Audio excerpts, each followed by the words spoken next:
Olá, minhas amigas e meus amigos da TV do Partido dos Trabalhadores.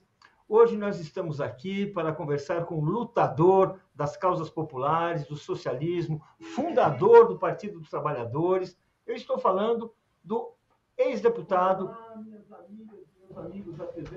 ex-deputado José Genuíno.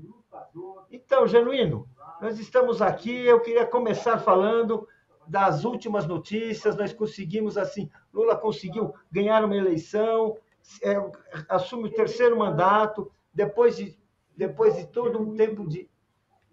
Então, Genuíno, nós estamos aqui, eu queria começar falando das últimas notícias. Nós conseguimos, assim... Como é que você encara, Genuíno? Tá aqui, estamos ainda com um certo tumulto eletrônico aqui. Como é que você encara a vitória do Lula? Que perspectivas você vê para o terceiro mandato de Lula? Ô, Paulo, essa vitória é muito grande. Apesar da diferença ter sido pequena, mas ela simboliza desalgemar o país. Ela simboliza desintoxicar o país. Ela simboliza encerrar o ciclo do autoritarismo, do protofascismo, da liquidação de direitos, dos riscos para o regime democrático. Portanto, é uma vitória muito grande. E considerando a história do Lula, a perseguição ao Lula, a tentativa de criminalização do PT, é uma vitória muito significativa. Mas eu gostaria de iniciar, Paulo, fazendo dois registros. Primeiro, eu quero registrar a minha dor e a minha lembrança em relação ao falecimento da Gal Costa, que é a nossa geração. Em segundo lugar, dizer que eu fiquei muito emocionado quando eu vi ontem, na televisão ontem, mas se referindo à quarta-feira, o presidente da República se emociona com choro quando fala da fome e da barbárie social. Isso é uma atitude de grandeza do Lula. A partir desses dois registros, eu acho que nós estamos iniciando um novo ciclo político. Primeiro, predomínio da política, em que as posições vão ficar explicitadas, as disputas vão ser transparentes e democráticas, os conflitos vão ser civilizados e a negociação e o dissenso vai pautar a política nesse momento. Eu acho que o golpe, Paulo, começou com o teto de gasto. E o novo ciclo começa discutindo exatamente o teto de gasto.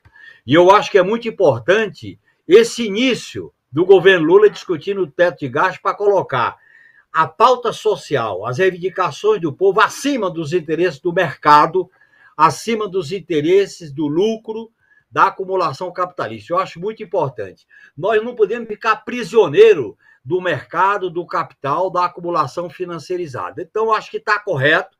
É claro que nós temos que avaliar qual é o caminho que nos dá garantia para viabilizar o Bolsa Família.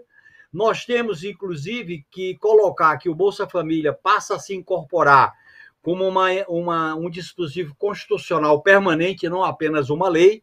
E eu acho que nós vamos fazer um governo amplo, pela própria campanha que o Lula articulou e desenvolveu, e dentro dessa amplitude, nós, dos movimentos populares, dos partidos de esquerda, temos que organizar uma força para apoiar o Lula com base nas reivindicações do movimento popular, do movimento social, da luta das mulheres, da luta quilombola, da comunidade LGBTQIA+, da luta da nova classe trabalhadora que quer cidadania. Portanto, eu acho que é um momento novo, esse que o Brasil está respirando. O Brasil está respirando.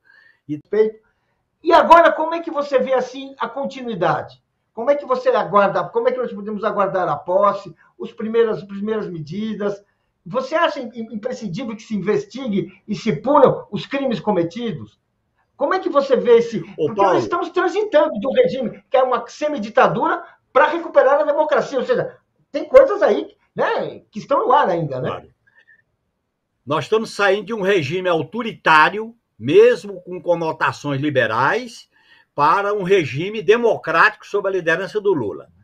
Eu acho que essa eleição, Paulo, foi a eleição contra a máquina do poder executivo, contra a mentira das fake news, contra o toma lá da cá através dos programas sociais, contra as ameaças de golpe desde 2021, passando por 2022, inclusive agora com essas ameaças em frente aos quartéis, uma eleição em que, de um lado, teve o regime democrático, a pauta do povo, e, de outro lado, o modelo de acumulação financeirizada, o grande lucro, a violência, a pasmaceira criada em torno de uma visão do inimigo. Eu acho que essa eleição tem um significado muito, essa vitória tem um significado muito grande. Ela abre um novo ciclo no Brasil. Nós tivemos da transição, da nova república, dos governos Lula, passando pela Constituinte, e agora tivemos o ciclo do golpe, da prisão do Lula, e também o ciclo. Eu acho que esse novo ciclo vai exigir de nós, primeiro, derrotar o em suas políticas. 2, enfrentar elementos constitutivos do projeto neoliberal, como o teto de privatizações e o americano promovendo a integração sul-americana. 3, fazer mudanças institucionais pelo fim do orçamento secreto, garantir uma relação democrática dos poderes em que o executivo recupere o seu protagonismo, o judiciário não queira invadir a esfera do executivo nem do parlamento, e o parlamento saia dessa relação do toma lá da cá. Mas não basta só isso. Nós temos um novo diálogo com a sociedade. Na medida em que a extrema-direita vem com força pelos contentes, pelos desesperados, e por setores do grande capital que estão financiando como financiando as fake news, nós temos que ter um pé na sociedade e um pé na institucionalidade. Que reorganiza o partido e a frente de esquerda para não sair da sociedade. Eu, por exemplo, defendo, Paulo, ao lado dessa transição, nós devemos fazer nossas caminhadas, nossas mobilizações. Eu aposto que no dia 1º de janeiro a gente faça um Ocupa Brasil, a maior manifestação da história de Brasília, em que os partidários, os defensores das liberdades e dos direitos ocuparão Brasília para que a posse do Lula seja uma celebração de massa, de grande envergadura. É isso que eu defendo. Para isso, nós temos que fazer um esquentamento, caminhadas, atos. Eu acho que a gente podia aproveitar o 15 de novembro, dia da República, para fazer caminhadas, manifestações, mesmo que seja atos fechados. Nós achamos que a campanha encerrou, agora é só comemoração e montagem do governo. Tem que ter comemoração, montagem do governo, com as prioridades que estão sendo colocadas. Nós temos que, de sociedade, mobilizar, nós temos que organizar. Como é necessário a gente encarar que nós vamos viver um período de conflito, não é o conflito pelo conflito, é o conflito de posição democrática, é o conflito de negociação, é a confrontação civilizada e democrática que marca o regime democrático. Até para a gente reconstruir o país e transformar, nós não vamos ter uma paz celeste de céu azul. Nós vamos trabalhar com conflitos, com negociações, e se a sociedade não entrar nessa mobilização, nós ficaremos extremamente limitados. Eu acho muito importante isso que você está falando, Genuíno, a respeito da mobilização. Nós tivemos uma campanha presidencial que, no final, nós tivemos assim mobilizações importantes. A vitória do Lula foi comemorada num ato na Avenida Paulista gigantesco, provavelmente uma das grandes mobilizações de massa da nossa história. E eu queria saber assim, como é que a gente pode manter a população atenta. Porque o bolsonarismo, mesmo derrotado, ele demonstrou que, com apoio militar, com apoio das suas organizações, ele está mobilizado. Ele está assim, claro. Ele não vai entregar a rapadura, como diz o povo, assim, facilmente. Ou seja, é preciso que a população se mobilize também. Como é que você vê isso? Nós recuperamos a Paulista como um espaço público das forças progressistas e de esquerda. Eu acho que esse foi o grande significado da manifestação na Paulista do dia 30 à noite, foi a maior manifestação na história da Paulista. A partir daí, nós temos que fazer manifestações, atos, caminhadas, plenárias, para a gente fazer a segunda ocupação. Fizemos a ocupação da Paulista e fazer Brasília dia 1º. Porque os partidários do Inominável estão se mobilizando. Foi caminhoneiros, agora em manifestações em frente aos quartéis, para eles continuarem defendendo as ideias desse movimento protofascista. Porque é o movimento em nome de Deus, da família, da propriedade, para justificar uma visão das armas, da perseguição, do ódio, do medo. E nós temos que enfrentar isso, não é só ficando dentro da institucionalidade, nós temos que ficar nas ruas e na institucionalidade. As esquerdas vão ter que saber combinar, um pé na ordem e um pé fora da ordem, um pé na institucionalidade e um pé fora da institucionalidade.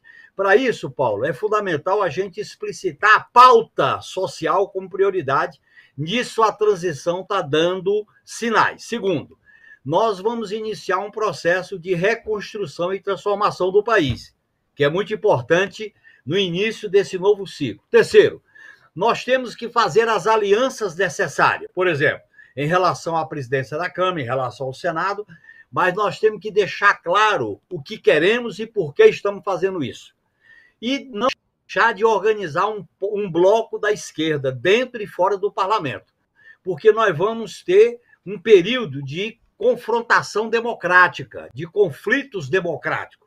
Não é um período de paz e amor, é um período de confrontação. Só que essa confrontação não é na forma de guerra, é na forma de disputa, é na forma de negociação, é na forma de explicitação. E o PT e as esquerdas têm que deixar isso muito claro. Então, por exemplo, para a gente chegar nas conferências de saúde, de educação, de assistência social, da nova classe trabalhadora, é importante a gente fazer que essas conferências reflitam a mobilização popular das ruas. Como eu gosto de dizer, é Lula na urna, é Lula no palácio e nós nas ruas, porque isso faz com que a gente possa ter força para ter uma governação transformadora e de reconstrução do país. Nós temos uma pauta para que discuta com todo o segmento social, não apenas com o mercado, não apenas com o banco, com o óleo, não apenas com a mídia. Por exemplo, nós temos que enfrentar debate sobre a democratização da informação, acabar com o sigilo de 100 anos, revogar decretos absurdos que foram decretados pelo Inominável. E nós temos que voltar, veja bem, Paulo, há uma questão central que é essa política das Forças Armadas com o relatório sobre as urnas. Não prova nada, mas levanta hipótese de ter tido erro. É para manter a civilização que eu chamo de extrema-direita e eles ganharem tempo para não saírem desmoralizados e, ao mesmo tempo, fazerem a tutela. Nós vamos ter que saber esse problema. Como nós vamos ter que enfrentar aquilo que é órgão de Estado, a PGR, Ministério da Justiça, Relações Exteriores, que aí vai bem, inclusive com essa presença do Lula na COP27.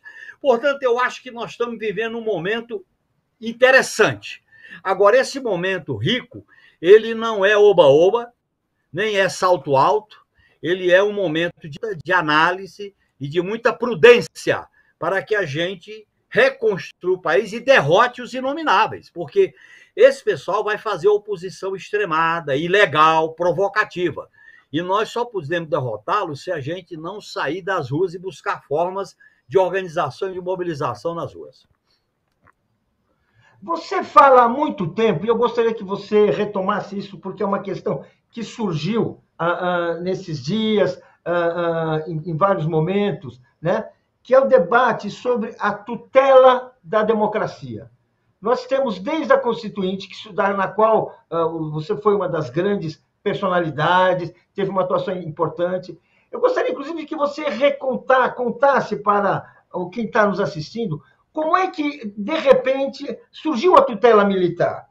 Como é que aquilo foi colocado? Você já me falou uma vez, apareceu um ministro do Exército e foi lá, e a coisa, enfim, impôs uma situação que vigora até hoje e que faz com que, assim, as Forças Armadas elas se coloquem em uma posição de que, bem, elas teriam a palavra final sobre tudo, que é o que faz com que, por exemplo, elas querem ter a palavra final até sobre a eleição. É como se a palavra final não é do eleitor, é das Forças Armadas. Queria que você falasse um pouco disso, da importância disso e de se debater isso. Por favor.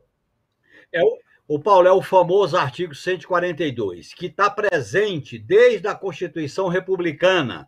As 6 constituições brasileiras sempre contemplou o princípio do poder moderador, o princípio da tutela, o princípio de uma instituição militar acima das outras, através da defesa da lei e da ordem, através da defesa dos poderes constitucionais. A Constituição de 88 minimizou esse problema, apresentando aquela fórmula de que há convocado por um dos poderes, que é o final do artigo 142.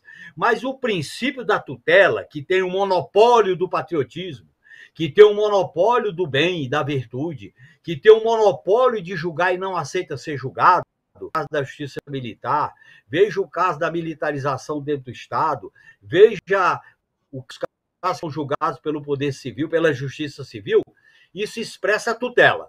Nós não enfrentamos corretamente isso quando governamos. A nova República fez uma negociação por cima, quando a transição da ditadura para a democracia, e essa questão com o governo do Inominável se agudizou, porque ele foi produto dessa tutela, a eleição dele foi viabilizada pela cúpula do Exército, principalmente, e o governo foi ocupado e militarizado. Então, não é a quantidade de cargos matematicamente, é a influência estratégica, é o comando que eles estão exercendo.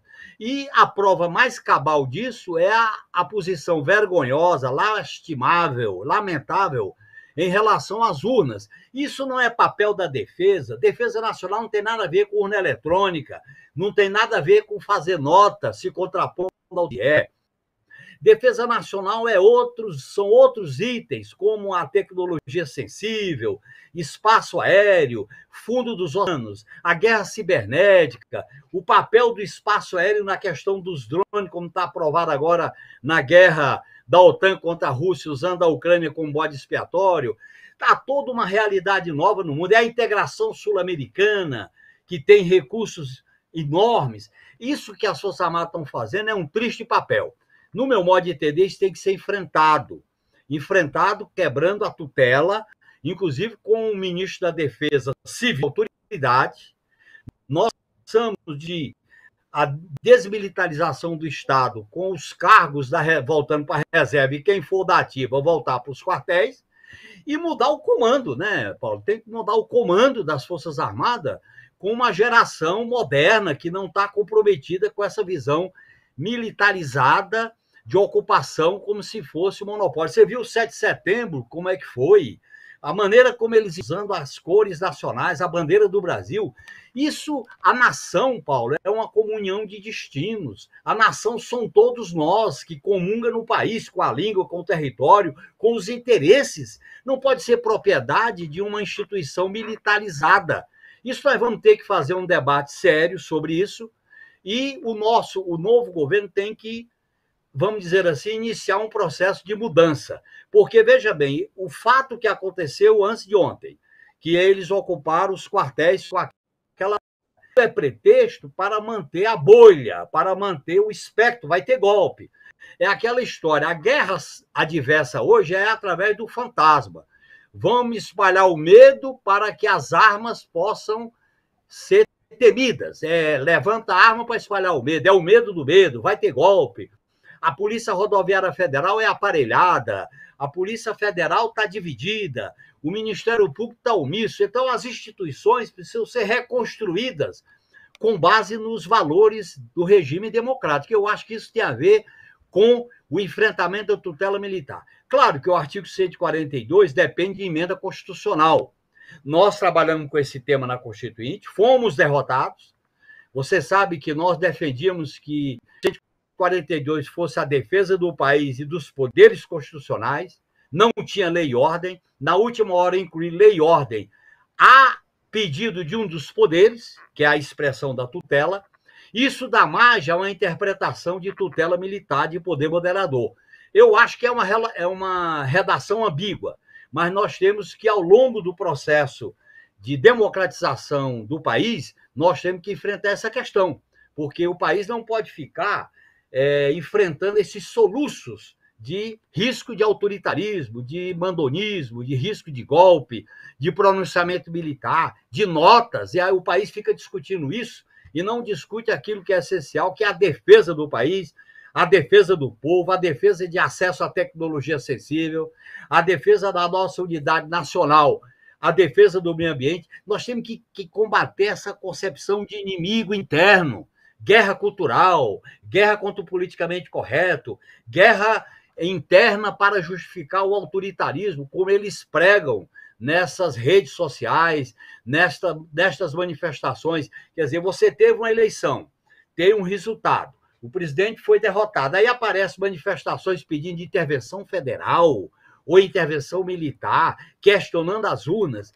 Isso é, no meu modo de entender, lastimável e vergonhoso. Agora, como é que a gente enfrenta isso? Fazendo o debate, tendo posição clara e, principalmente, mobilizando a sociedade. Não é fazer manifestações de resposta, nem de provocação. É fazer manifestações de vigília cívica em defesa da soberania do voto popular. Agora, você acredita que, por exemplo, manifestações que pedem intervenção militar têm legalidade, podem ser realizadas, ou as pessoas que promovem esse tipo de manifestação, de uma forma ou de outra, deveriam ser responsabilizadas? Porque, vamos dizer assim, vamos dizer assim, um ataque à democracia. Quem pede intervenção militar está querendo colocar abaixo a ordem pela qual nós lutamos. Como é que é isso? A gente deve tolerar, deve... Paulo, vamos discutir dois níveis. Primeiro, as áreas dos quartéis é considerado área de segurança nacional. Inclusive, o cidadão comum, normal, não passa nessas áreas. Se passar em alta velocidade, pode receber tiro. Você viu aqueles casos do Rio de Janeiro. Essas áreas de segurança nacional estão acolhendo essas manifestações protofascistas. Aí é o primeiro erro. Segundo erro, eles se manifestarem em defesa dessa ou daquela posição, eu acho que são manifestações de extrema-direita que nós temos que enfrentá-las. Mas enfrentá-las polarizando, enfrentá-las com argumento. Agora, se eles se proclamam não respeitar as urnas, não respeitar o resultado das urnas, aí é crime. Portanto, há uma linha tênue entre o que é opinião e o que é crime. Por exemplo, não querer aceitar o resultado da eleição, aí sim, é uma atitude criminosa, porque vai, por exemplo, fechar a estrada, é uma atitude criminosa, perde o direito de ir e vir. Ameaçar com violência, ameaçar com caminhões, é crime. Agora, manifestação de ideias é diferente. Quer dizer, uma coisa é eles dizer tem que ter um regime militar, isso é manifestação de ideia. Agora, não pode ter uma ação que fira os princípios fundamentais da Constituição, porque os princípios fundamentais da Constituição está o reconhecimento da pluralidade, o reconhecimento do regime político democrático, o reconhecimento que é o poder do povo, o reconhecimento das regras do jogo que não pode ser emendada nem por emenda constitucional. Por exemplo, o Estado federativo, a soberania popular, os direitos humanos, não pode nem ter emenda constitucional. Imagine manifestação contra os direitos humanos, manifestação contra o regime político democrático. Então, isso nós temos que fazer a separação. Uma coisa são opiniões que não firam os direitos humanos, os direitos políticos, os direitos civis. Outra coisa é a violência. Eu cito o exemplo dos piquetes, as manifestações em área de segurança nacional, que são as áreas de quartéis, e as autoridades militares não podem proteger esse tipo de manifestação, que é como se estivesse alimentando uma força que a gente sabe como começa e não sabe como termina. Portanto, esse limite estreito nós temos que deixar muito claro, porque a esquerda não pode ir no olho por olho, dente por dente. Nós temos que ter nossa visão de regime democrático, de direitos democráticos, na maneira de se relacionar com os adversários, mesmo estes que pregam o fim da democracia e do regime político democrático. Você chegou a temer pela sobrevivência da democracia no meio dessas, quando começaram a aparecer essas manifestações truculentas, a Polícia Rodoviária Federal claramente dominada, atrapalhando as eleições, inclusive a tolerância com empresas que vão lá e pressionam seus empregados para votar errado, ou seja, aquela coisa que a gente nem sabe até que ponto, assim, quantos foram os votos reais que o Lula perdeu com essas pressões, com todas essas manobras aí. Você chegou a temer mesmo que a gente pudesse virar o fio? Pudesse ter uma virada no jogo aí? Examinar as coisas. Golpe de Estado, no sentido de virada política constitucional, depende de certas condições. Condições externas, condições internas, unidade da classe dominante, unidade da mídia e manifestações populares, como foram as que se realizaram em 64 e tal. Não tinha essas condições. Agora, tumulto, perturbação, a farra, arruaça, isso sim, que eu acho que é o que eles fizeram. Eles tentaram um golpe e adiar a eleição e parece que não tiveram sucesso. Por isso que o Inominável, que desviou o voo presidencial, ele queria esse aval. Não teve. Porque uma mudança institucional pela via do golpe é mais complicado. Então, eu sempre achei que eles estavam levantando essa possibilidade para espalhar medo, como foi em 2021, e o Inominável acabou pedindo desculpa ao presidente, ao ministro Alexandre de Moraes, e em 2022, que fez aquele ato cômico, ridículo, com aval militar. Eu acho que eles espalharam o medo, para as pessoas ficarem tímidas, para eles aproveitarem isso e ganhar a eleição. Por exemplo, a Polícia Rodoviária diminuiu o número de votos para o Lula com aquelas operações do dia da eleição. Claramente. As fake news diminuiu. O Auxílio Brasil diminuiu. O medo que eles incutiram na população, que muita gente não votou, isso contribuiu. Portanto, esta eleição foi a eleição contra o status quo, do Estado do poder econômico. O que é, por exemplo, o assédio eleitoral? É crime. Assédio eleitoral é crime, porque fere o direito supremo da soberania popular. Isso é crime. O empresário pode defender em que ele vota, mas ele não pode obrigar o outro a votar. Aí é crime. Então, nós temos que, nesse conjunto de coisas, separar. Qual foi o êxito deles para diminuir a diferença? Foi espalhar o medo. É aquilo que a gente chama o medo do medo, o pavor, a temeridade. Não vou votar, é perigoso. E teve 3 mortes, alguns atentados, e eles apresentavam o uso da bandeira brasileira como se fosse propriedade de uma facção política. Eles sectarizaram a bandeira brasileira, eles sectarizaram os símbolos nacionais com esta visão. E eu acho que isso é, sim, uma visão autoritária. Então, nesse conjunto, eu sempre tive calma para analisar a possibilidade de golpe. Porque o golpe, no sentido amplo, pressupõe determinadas condições que não estão existindo. Agora, ameaça, arruaça, tumulto, eles não estão fazendo. Inclusive, estão sinalizando que durante o novo governo, eles vão fazer essas práticas que eles estão mostrando em estradas, em quartéis, em frente ao Congresso Nacional. Você viu a notícia que eles estavam planejando acampar dentro do Senado Federal. Esse tipo de ser, porque é um grupo político que não aceita as regras do jogo. Você sabe, Paulo, que a política tem 3 pilares. O primeiro é a soberania popular. O segundo é os direitos humanos e os direitos políticos e civis. Terceiro, as regras do jogo. Quando você está no jogo, você não muda as regras unilateralmente. Então, isso nós temos que deixar muito claro. Para a questão democrática estar em jogo no país, eu acho que está, Paulo. A questão democrática está resolvida? Eu acho que não. A questão democrática precisa ser aperfeiçoada. Por exemplo, as instituições, a democracia participativa, a democracia com a sociedade civil organizada. Nós temos que fazer uma reformulação democrática e constitucional do país, porque o golpe violentou o princípio de que o poder emana do povo. Segundo, criou normas e interpretações autoritárias. E terceiro, aplicou uma política de destruição. Esse é o problema que nós temos pela frente. Então, olha bem, nós temos que construir, transformar e, ao mesmo tempo, derrotar o desastre que foi os 6 anos de golpe e governo do Inominável. E isso é um processo. Isso aí vai... Isso inclui, por exemplo, uma coisa que eu sinto falta.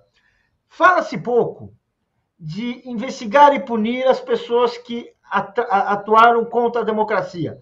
Não naquele sentido que você fala de manifestar opiniões antidemocráticas, mas, por exemplo, empresários que tentam negar aos seus trabalhadores o direito de votar e escolher o seu candidato.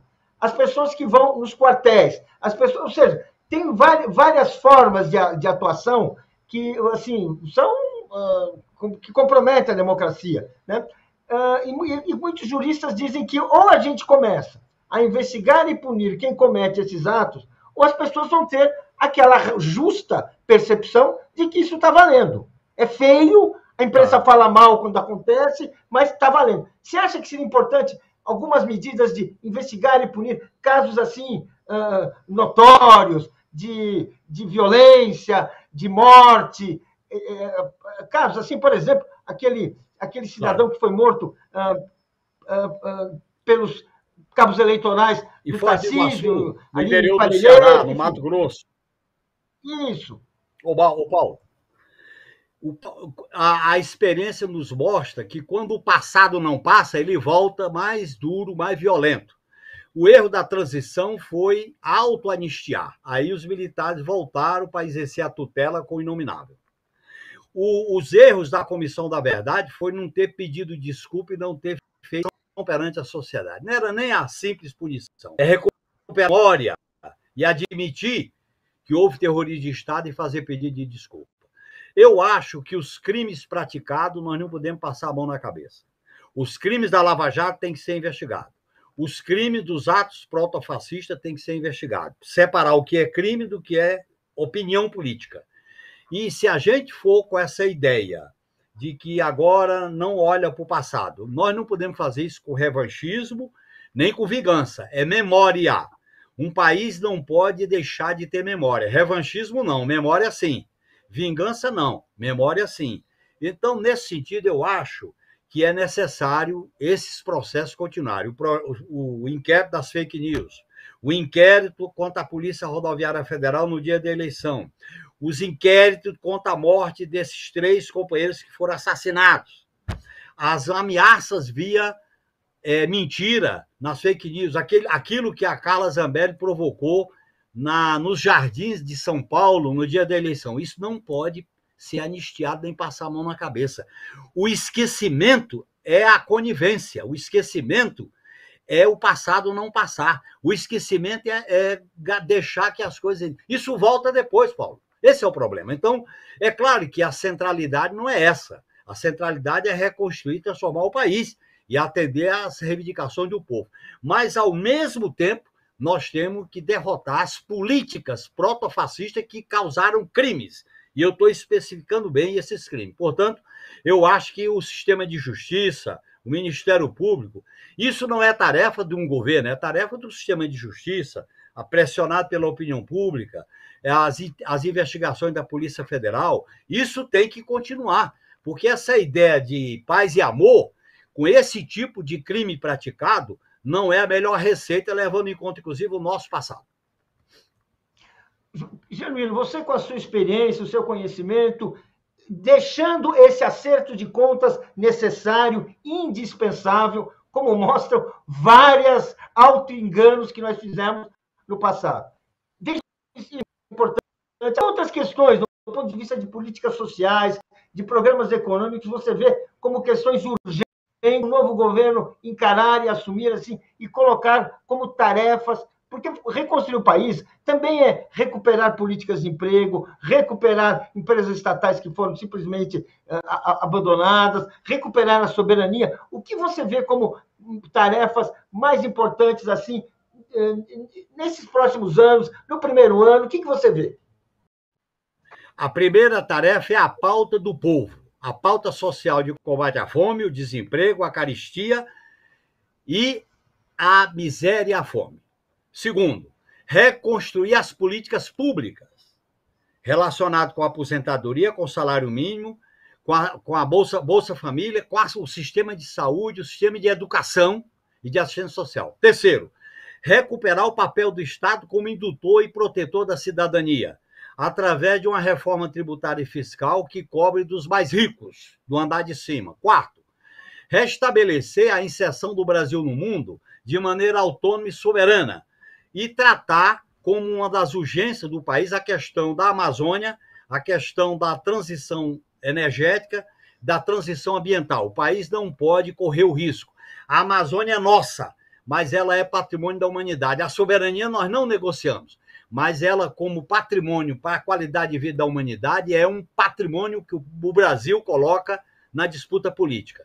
E, ao mesmo tempo, Paulo, eu acho que nós temos que fazer uma reforma nas instituições, que elas foram avacalhadas, vamos chamar assim. Elas foram deslegitimadas pelo golpe, pelo que fizeram. Olha a PGR, olha a situação de orçamento secreto da Câmara, olha o sistema de votação uninominal, olha o sistema de relação entre os poderes. Tem que haver uma oxigenação democrática desta relação. Portanto, nós temos, isso é um processo, como você falou. A prioridade é a questão social. A partir daí, nós devemos avançar para outras pautas, por este caminho progressivo. É neste sentido que eu reconheço a capacidade do Lula como um grande líder de ter organizado essa frente ampla que o elegeu e que vai governar. É até mais ampla do que o que ele inicialmente concebeu. Agora, é necessário que as forças democráticas, populares, os socialistas, se articulem para defender com exigência, defender reivindicando, defender cobrando. Primeiro é a defesa. Por exemplo, eu sou um ardoroso defensor do discurso do Lula proferido no CCB-BB ontem, antes de ontem, na medida em que ele coloca a questão social acima do mercado. Sou um defensor. E uma grandeza o presidente da República ter dito aquilo e ter chorado. Isso me emociona, um presidente da República chorar pelo sofrimento do seu povo. Isso é grandioso. Isso nós vamos defender. Mas nós vamos dizer, ó, Lula, é necessário tais e tais medidas. Quer dizer, a reforma trabalhista, é necessário revogar-se ao que foi feito. A questão da Previdência, enfim, o sistema de educação e saúde tem que ser alterado, sem qualquer interferência desmedida dos interesses privados. São essas questões, Paulo, que nós vamos iniciar um novo ciclo político. É o ciclo da política, é o ciclo do debate, é o ciclo da controvérsia, é o ciclo da polarização. A polarização no bom sentido, a polarização faz parte da democracia. A democracia não é a paz do cemitério, a democracia é confronto. Por exemplo, nós vamos discutir o auxílio por Bolsa Família? Tudo bem, vamos. É melhor uma PEC da transição. Se o preço para votar for a exigência do Lira, a gente diz, tudo bem. Aí nós vamos dizer, votamos em você por causa disso. Não temos candidato à presidência da Câmara. Tudo tem que ser muito claro. Por quê? As forças que apoiam o Lula estão diante de uma encruzilhada. Nós não podemos decepcionar nem deslegitimar a escolha que o povo fez, que foi sofrida, doída. Ô, Paulo, a gente viveu intensamente isso. É impressionante as pessoas se abraçarem, chorarem, as pessoas gritarem. Nós tiramos o nó da garganta e tiramos as algemas. Nós temos que levar isso muito em conta nessa reconstrução que é processual. Eu queria, para encerrar, lembrar um pensamento que eu vejo em você sempre, que seja uma coisa importante. Nós não podemos ter medo de conflito. Conflito é parte da vida, conflito é parte da democracia, e se o povo quer melhorar a sua vida, ele não vai receber nada caído do céu. Ele vai ter que lutar. Eu queria que você falasse, eu gostaria que você falasse isso, porque eu acho que essa é uma das grandes ideias de José Genuíno, que há muito tempo ele traz na política brasileira, e eu acho isso muito importante para a gente dar essa entrevista aqui, estamos chegando ao final. Ô Paulo, o conflito é da natureza do regime democrático, o conflito é da natureza do contraditório, o conflito está na presença da negociação e do dissenso. A democracia é dissenso e consenso. O equilíbrio entre o dissenso e o consenso é exatamente o conflito. O conflito é democrático. O conflito e a confrontação é para construir soluções e alternativas. Eu digo para as pessoas que eu aprendi uma lição de duas experiências antagônicas, a resistência armada e a experiência parlamentar. As duas me ensinaram uma única coisa: sem o povo organizado, mobilizado, consciente, nós não vamos muito longe na nossa capacidade de mudar a sociedade. Eu sou anticapitalista, digo isso claramente. Eu defendo um regime socialista revigorado, com as novas avaliações, com as lições que nós tiramos. Eu digo isso claramente, até eu posso opinar sobre isso. Então, nesse sentido, a disputa é saudável.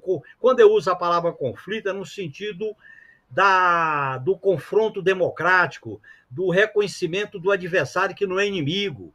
Eu negociei muito com os adversários que não eram inimigos. Essa é a essência de um país que não pode escantear, não pode botar por baixo do pano, não pode enterrar o nosso passado, nem os conflitos que vivem hoje. Como é que a gente vai viver num país se não reconhece, por exemplo, o racismo estrutural, o feminicídio, o preconceito, a visão em relação à comunidade LGBT, em relação à população originária? Isso tem que aflorar, porque na medida em que aflora, nós vamos discutir os meios e as políticas para resolver e para enfrentar. É nesse sentido que eu incorporo a ideia da confrontação e do conflito como um dos elementos essenciais de um regime político democrático, no sentido de ir construindo as melhores possibilidades. Você só constrói melhores possibilidades no debate. Não é na concordância 100%, porque a concordância 100% não existe.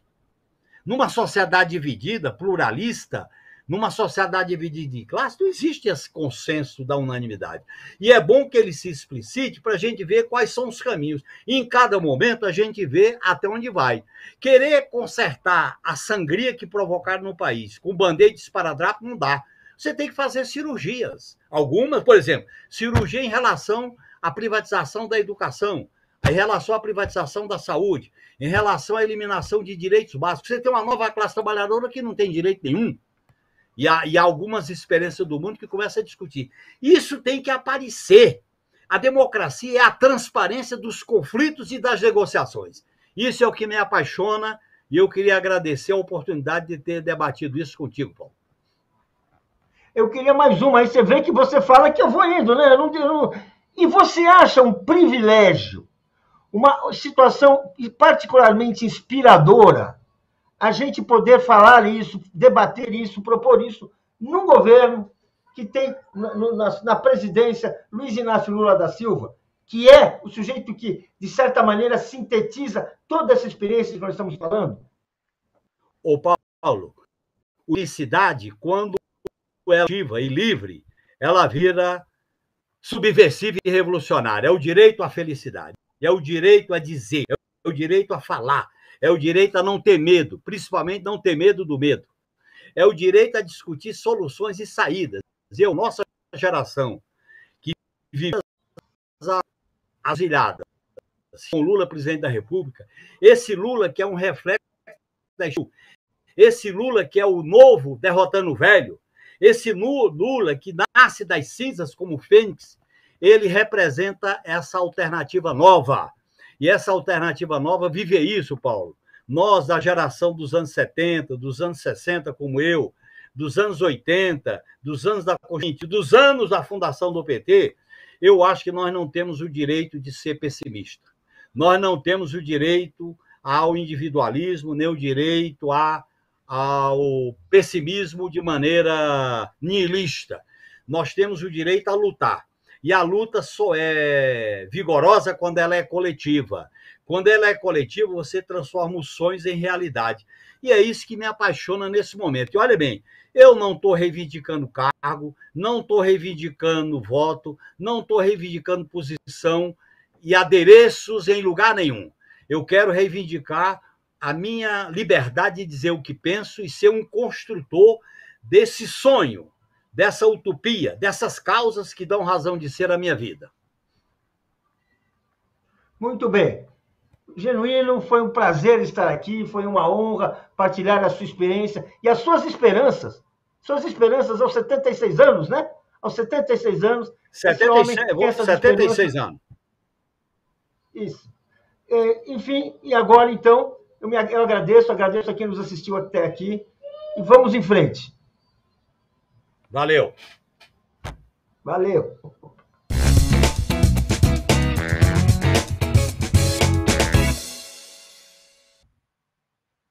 Valeu, Paulo.